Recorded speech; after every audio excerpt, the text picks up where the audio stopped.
Сәлем баршаңызға, сіздермен бірге дәміткен бүгін тәтті пирогтардың бірі восточный пирог рецептісін сіздерге ұсынамын. Восточный пирогтың басқаша жасалу әдісі менің каналымда бар, сілтемесін описание бөлімінде қалдырып кетемін. Алдыңғы уақытта әлде көп видео рецепттермен бөлісетін боламын. Каналды жоғалтып алмас үшін лайк басып тіркеліп қойыңыз. Сіздің қолдауыңыз маған өте маңызды. Пирогты дайындау үшін жұмыртқаны алып, ақ уыз бен сары уыздан ажыратып аламыз. Ақ уыз салатын ыдысымыз міндетті түрде құрғақ, бір тамшы суы болмауы керек. Өйткені ақ уызды миксермен шайқап жатқанда меренгіміз шайқалынбауы мүмкін. Және де сары уыз ақ уызға түсіп кетпеуін қадағалаңыз. Ақ уыз салынып тұрған ыдысты полиэтиленмен жауып, тоңазытқышқа қоямыз. Жұмыртқаның бір сары уызын бөлек ыдысқа салып, бетін жауып, тоңазытқышқа қоямыз. Ол бізге пирогтың бетіне жағу үшін керек болады. 330 грамм ұнның үстіне сары май, бір ас қасықтай разрыхлительді қосып, араластырып, қолмен үгітеміз.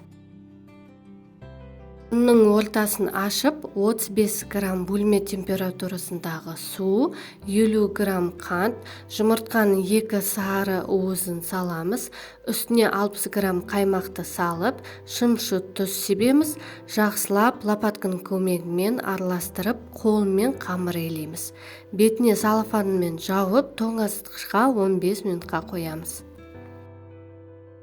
Сол уақыттың аралығында салмасын, яғни начинкасын майдалап турап дайындап қоямыз. Менде мұнда грек жаңғағы, чернослив, изюм және курага. Бәрін алдын ала 100 грамм қылып өлшеп алдым. Тек курага менде 50 грамм аз қалған.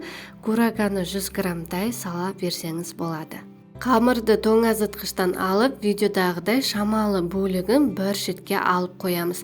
Қазір ол пирогтың бетіне жабу үшін керек болады. Қамырды дөңгелетіп жайып аламыз.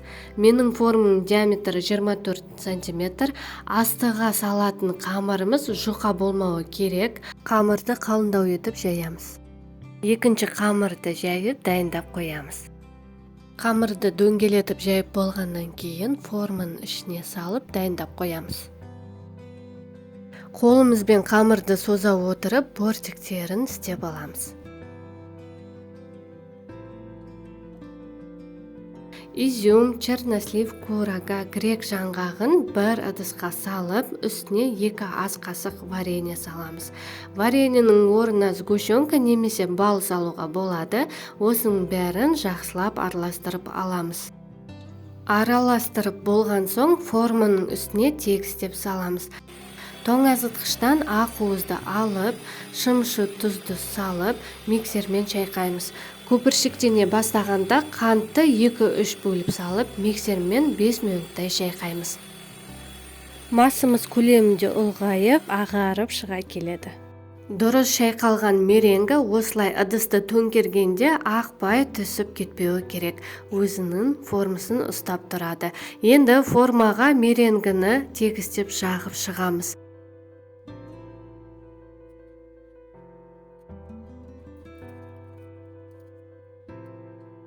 Екінші қамырды алып, пирогтың бетіне салып, сары уызды жағамыз. Қалауыңыз бойынша кунжут сепсеңіз болады. Алдын ала 180 градуста қызып тұрған пешке 25-30 минутқа пісіруге қоямыз. Пештің градусын өздеріңіздің пештеріңізге лайықтап қоясыздар. Пирог піскеннен кейін формасынан алмай суытуға қоямыз. Біздің восточный пирог с меренгой дайын, дәмі керемет, ас болсын. Видео рецепт ұнаған болса, достарыңызбен, құрбыларыңызбен бөлісіп қойыңыз. Лайк басып, каналға тіркеліп қойыңызды сұраймын. Сіздермен бірге болған Дәміткен.